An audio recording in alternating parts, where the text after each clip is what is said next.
يوم تأتي كل نفس تجادل عن نفسها وتوفى كل نفس ما عملت وهم لا يظلمون وضرب الله مثلا قرية كانت آمنة مطمئنة يأتيها رزقها رغدا من كل مكان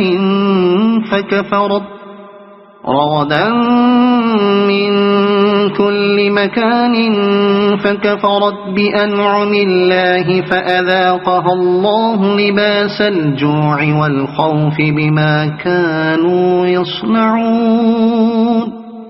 ان سب کا فیصلہ اس دن ہوگا جبکہ ہر متنفس اپنے ہی بچاؤ کی فکر میں لگا ہوا ہوگا، اور ہر ایک کو اس کے کیے کا بدلہ پورا پورا دیا جائے گا، اور کسی پر ذرہ برابر ظلم نہ ہونے پائے گا۔ اللہ ایک بستی کی مثال دیتا ہے، وہ امن و اطمینان کی زندگی بسر کر رہی تھی اور ہر طرف سے اس کو بفراغت رزق پہنچ رہا تھا کہ اس نے اللہ کی نعمتوں کا کفران شروع کر دیا۔ تب اللہ نے اس کے باشندوں کو ان کے کرتوتوں کا یہ مزہ چکھایا کہ بھوک اور خوف کی مصیبتیں ان پر چھا گئیں۔ وَلَقَدْ جَاءَهُمْ رَسُولٌ مِّنْهُمْ فَكَذَّبُوهُ فَأَخَذَهُمُ الْعَذَابُ وَهُمْ ظَالِمُونَ۔ ان کے پاس ان کی اپنی قوم میں سے ایک رسول آیا مگر انہوں نے اس کو جھٹلا دیا، آخر کار عذاب نے ان کو آ لیا جبکہ وہ ظالم ہو چکے تھے۔ یہاں جس بستی کی مثال پیش کی گئی ہے اس کی کوئی نشاندہی نہیں کی گئی، نہ مفسرین یہ تعین کر سکے ہیں کہ یہ کون سی بستی ہے۔ بظاہر ابن عباس رضی اللہ عنہما کا یہ قول صحیح معلوم ہوتا ہے کہ یہاں خود مکے کو نام لیے بغیر مثال کے طور پر پیش کیا گیا ہے۔ اس صورت میں خوف اور بھوک کی جس مصیبت کے چھا جانے کا یہاں ذکر کیا گیا ہے، اس سے مراد وہ قحط ہوگا جو نبی صلی اللہ علیہ وسلم کی بعثت کے بعد ایک مدت تک اہل مکہ پر مسلط رہا۔ فَكُلُوا مِمَّا رَزَقَكُمُ اللَّهُ حَلَالًا طَيِّبًا وَاشْكُرُوا نِعْمَةَ اللَّهِ إِن كُنتُمْ إِيَّاهُ تَعْبُدُونَ۔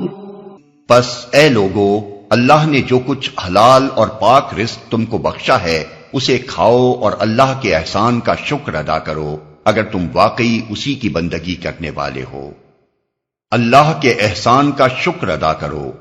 اس سے معلوم ہوتا ہے کہ اس سورہ کے نزول کے وقت وہ قحط ختم ہو چکا تھا جس کی طرف اوپر اشارہ گزر چکا ہے۔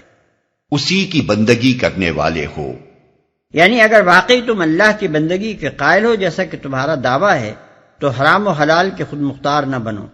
جس رزق کو اللہ نے حلال و طیب قرار دیا ہے اسے کھاؤ اور شکر کرو، اور جو کچھ اللہ کے قانون میں حرام و خبیث ہے اس سے پرہیز کرو۔ انما حرم عليكم الميتة والدم ولحم الخنزير وما أهل لغير الله به فمن اضطر غير باغ ولا عاد فإن الله غفور رحيم۔ اللہ نے جو کچھ تم پر حرام کیا ہے وہ ہے مردار اور خون اور سور کا گوشت اور وہ جانور جس پر اللہ کے سوا کسی اور کا نام لیا گیا ہو، البتہ بھوک سے مجبور ہو کر اگر کوئی ان چیزوں کو کھا لے بغیر اس کے کہ وہ قانون الہی کی خلاف ورزی کا خواہش مند ہو یا حد ضرورت سے تجاوز کا مرتکب ہو تو یقیناً اللہ معاف کرنے اور رحم فرمانے والا ہے۔ یہ حکم سورہ بقرہ آیت 3، سورہ مائدہ آیت 173 اور سورہ انعام آیت 35 میں بھی گزر چکا ہے۔ وَلَا تَقُولُوا لِمَا تَصِفُ أَلْسِنَتُكُمُ الْكَذِبَ هَذَا حَلَالٌ وَهَذَا حَرَامٌ لِتَفْتَرُوا عَلَى اللَّهِ الْكَذِبَ إِنَّ الَّذِينَ يَفْتَرُونَ عَلَى اللَّهِ الْكَذِبَ لَا يُفْلِحُونَ۔ اور یہ جو تمہاری زبانیں جھوٹے احکام لگایا کرتی ہیں کہ یہ چیز حلال ہے اور وہ حرام، تو اس طرح کے حکم لگا کر اللہ پر جھوٹ نہ باندھا کرو۔ جو لوگ اللہ پر جھوٹے افطرا باندھتے ہیں وہ ہرگز فلاح نہیں پایا کرتے۔ اللہ پر جھوٹ نہ باندھا کرو۔ یہ آیت صاف تصریح کرتی ہے کہ خدا کے سوا تحلیل و تحریم کا حق کسی کو بھی نہیں، یا بالفاظ دیگر قانون ساز صرف اللہ ہے۔ دوسرا، جو شخص بھی جائز اور ناجائز کا فیصلہ کرنے کی جرت کرے گا وہ اپنی حد سے تجاوز کرے گا، الا یہ کہ وہ قانون الہی کو سند مان کر اس کے فرامین سے استنباط کرتے ہوئے یہ کہے کہ فلاں چیز یا فلاں فعل جائز ہے اور فلاں ناجائز۔ اس خود مختارانہ تحلیل و تحریم کو اللہ پر جھوٹ اور افطرا اس لیے فرمایا گیا کہ جو شخص اس طرح کے احکام لگاتا ہے اس کا یہ فعل دو حال سے خالی نہیں ہو سکتا، یا وہ اس بات کا دعویٰ کرتا ہے کہ جسے وہ کتاب الہی کی سند سے بے نیاز ہو کر جائز یا ناجائز کہہ رہا ہے اسے خدا نے جائز یا ناجائز ٹھہرایا ہے، یا اس کا دعویٰ یہ ہے کہ اللہ نے تحلیل و تحریم کے اختیارات سے دستبردار ہو کر انسان کو خود اپنی زندگی کی شریعت بنانے کے لیے آزاد چھوڑ دیا ہے۔ ان میں سے جو دعویٰ بھی وہ کرے وہ لامحالہ جھوٹ اور اللہ پر افطرا ہے۔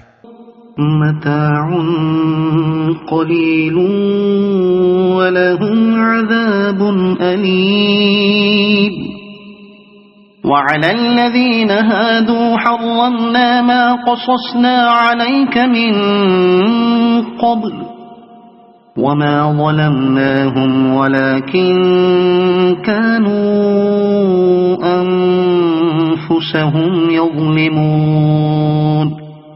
دنیا کا عیش چند روزہ ہے، آخر کار ان کے لیے دردناک سزا ہے۔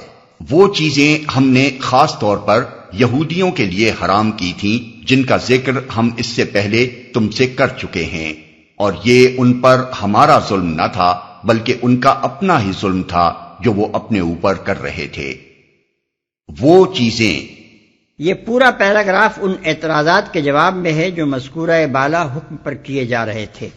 کفار مکہ کا پہلا اعتراض یہ تھا کہ بنی اسرائیل کی شریعت میں تو اور بھی بہت سی چیزیں حرام ہیں جن کو تم نے حلال کر رکھا ہے، اگر وہ شریعت خدا کی طرف سے تھی تو تم خود اس کی خلاف ورزی کر رہے ہو، اور اگر وہ بھی خدا کی طرف سے تھی اور یہ تمہاری شریعت بھی خدا کی طرف سے ہے تو دونوں میں یہ اختلاف کیسا ہے؟ دوسرا اعتراض یہ تھا کہ بنی اسرائیل کی شریعت میں سب کی حرمت کا جو قانون تھا اس کو بھی تم نے اڑا دیا ہے۔ یہ تمہارا اپنا خود مختارانہ فعل ہے یا اللہ ہی نے اپنی دو شریعتوں میں دو متضاد حکم دے رکھے؟ اس سے پہلے تم سے کر چکے ہیں۔ اشارہ ہے سورہ انعام کی آیت وَعَلَى الَّذِينَ هَادُوا حَرَّمْنَا كُلَّ ذِي ظُفْرٍ الآیہ آیت 146 کی طرف، جس میں بتایا گیا ہے کہ یہودیوں پر ان کی نافرمانیوں کے باعث خصوصیت کے ساتھ کون کون سی چیزیں حرام کی گئی تھیں۔ اس جگہ ایک اشکال پیش آتا ہے۔ سورہ نحل کی اس آیت میں سورہ انعام کی ایک آیت کا حوالہ دیا گیا ہے، جس سے معلوم ہوتا ہے کہ سورہ انعام اس سے پہلے نازل ہو چکی تھی، لیکن ایک مقام پر سورہ انعام میں ارشاد ہوا ہے کہ وَمَا لَكُمْ أَلَّا تَأْكُلُوا مِمَّا ذُكِرَ اسْمُ اللَّهِ عَلَيْهِ وَقَدْ فَصَّلَ لَكُمْ مَا حَرَّمَ عَلَيْكُمْ آیت 119۔ اس میں سورہ نحل کی طرف صاف اشارہ ہے، کیونکہ مکی صورتوں میں سورہ انعام کے سوا بس یہی ایک صورت ہے جس میں حرام چیزوں کی تفصیل بیان ہوئی ہے۔ اب سوال پیدا ہوتا ہے کہ ان میں سے کون سی سورہ پہلے نازل ہوئی تھی اور کون سی بعد؟ ہمارے نزدیک اس کا صحیح جواب یہ ہے کہ پہلے سورہ نحل نازل ہوئی تھی، جس کا حوالہ سورہ انعام کی مذکورہ بالا آیت میں دیا گیا ہے۔ بعد میں کسی موقع پر کفار مکہ نے سورہ نحل کی ان آیتوں پر وہ اعتراضات وارد کیے جو ابھی ہم بیان کر چکے ہیں۔ اس وقت سورہ انعام نازل ہو چکی تھی، اس لیے ان کو جواب دیا گیا کہ ہم پہلے یعنی سورہ انعام میں بتا چکے ہیں کہ یہودیوں پر چند چیزیں خاص طور پر حرام کی گئی تھیں، اور چونکہ یہ اعتراض سورہ نحل پر کیا گیا تھا اس لیے اس کا جواب بھی سورہ نحل ہی میں جملہ معترضہ کے طور پر درج کیا گیا۔ ثم إن ربك للذين عملوا السوء بجهالة ثم تابوا من بعد ذلك